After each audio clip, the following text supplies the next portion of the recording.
आखिर फैक्ट्री में urea fertiliser कैसे बनाया जाता है? आप ये तो जानते होंगे कि दुनिया भर के किसी भी देश में पौधे को उगाने के लिए यूरिया फर्टिलाइजर का इस्तेमाल किया जाता है, लेकिन क्या आप ये जानते हैं कि खेतों की पैदावार बढ़ाने वाला ये यूरिया आखिर फैक्ट्री में बनाया कैसे जाता है? वैसे तो एटमॉस्फेयर में 78% नाइट्रोजन होता है, लेकिन प्लांट्स को ग्रो करने के लिए हमें और ज्यादा नाइट्रोजन की जरूरत पड़ती है, जो जड़ों के रास्ते से हमारे पेड़ों में जाता है, और इस जरूरत को पूरा करने के लिए हमें फर्टिलाइजर्स की जरूरत पड़ती है। इसीलिए खेती को और बेहतर करने के लिए यूरिया बनाया गया है। जब यूरिया को खेत में डाला जाता है तब मिट्टी नाइट्रोजन देती है, लेकिन कई लोगों के मन में ये सवाल आता है कि यूरिया बनाने में कौन कौन सी चीजों का इस्तेमाल किया जाता है। तो चलिए जानते हैं यूरिया बनने के पूरे प्रोसेस के बारे में। इस प्रोसेस में सबसे पहले यूरिया बनाने के लिए जो नाइट्रोजन गैस होती है उसे लिक्विड या सॉलिड में कन्वर्ट करने के लिए एक कॉम्प्लेक्स प्रोसेस से गुजरना पड़ता है, जिसके लिए बहुत बड़ी बड़ी फैक्ट्रीज लगाई जाती है। और फैक्ट्री में यूरिया बनने का काम 3 स्टेज में पूरा होता है। सबसे पहले स्टेज में लिक्विड यूरिया तैयार किया जाता है। तो जैसा कि हमने आपको बताया कि यूरिया के अंदर नाइट्रोजन होता है और उस नाइट्रोजन गैस को एटमॉस्फेयर से जमीन के अंदर की नेचुरल गैस से निकाला जाता है। इसके बाद इस नाइट्रोजन गैस को हाइड्रोजन के साथ एक बड़े से सिंथेसाइजर में प्रोसेस कराकर अमोनिया बनाया जाता है।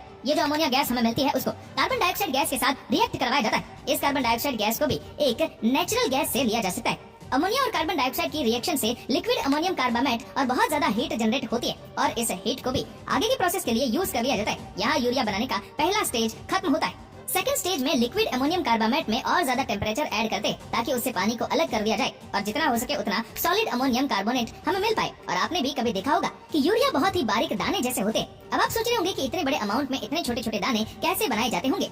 दरअसल इन्हें एक कूलिंग टावर के अंदर बनाया जाता है, और ये बड़े बड़े टावर असल में चिमनी होते हैं, जिसकी मदद से गर्म गैस ठंडी होकर एटमॉस्फेयर में छोड़ी जाती है। क्योंकि गर्म गैसेस को गवर्नमेंट के रूल के हिसाब से नॉर्मल एनवायरनमेंट में सीधा नहीं छोड़ा जा सकता है, उसको ठंडा करके एनवायरनमेंट में छोड़ना होता है। इसीलिए इस प्रोसेस के लिए लंबी लंबी चिमनी लगाई जाती है ताकि ऊपर जाते वक्त वेपर ठंडी होकर बाहर निकले। लेकिन यूरिया के केस में कूलिंग टावर का काम उल्टा होता है। इसमें ऊपर से अमोनियम कार्बामेट स्प्रे किया जाता है और नीचे से ठंडी हवाएं पास की जाती है, और जब दोनों आपस में मिलते हैं तो अमोनियम कार्बामेट क्रिस्टलाइज हो जाता है और उसके छोटे छोटे मोती जैसे दाने तैयार हो जाते हैं। अब एक बड़े से प्लेट की सहायता से इन सारे दाने को इकट्ठा किया जाता है और एक कन्वेयर के ऊपर से पास किया जाता है। इसके बाद इस यूरिया का कमर्शियल यूज ना हो पाए, इसी वजह से उसके ऊपर नीम का स्प्रे किया जाता है, क्योंकि इससे 2 फायदे होते हैं। पहला ये कि नीम के स्प्रे के बाद यूरिया को दूसरे किसी प्रोसेस में यूज नहीं कर सकते, और दूसरा ये कि नीम अगर जमीन के अंदर जाता है तो जो भी खतरनाक कीट होते हैं जो प्लांट को खराब कर सकते हैं वो प्लांट के पास नहीं आते। इस वजह से यूरिया के दाने पर नीम का स्प्रे कर दिया जाता है और फिर 5 kg का वजन करके यूरिया को पैक करके मार्केट में बेचने के लिए भेज दिया जाता है।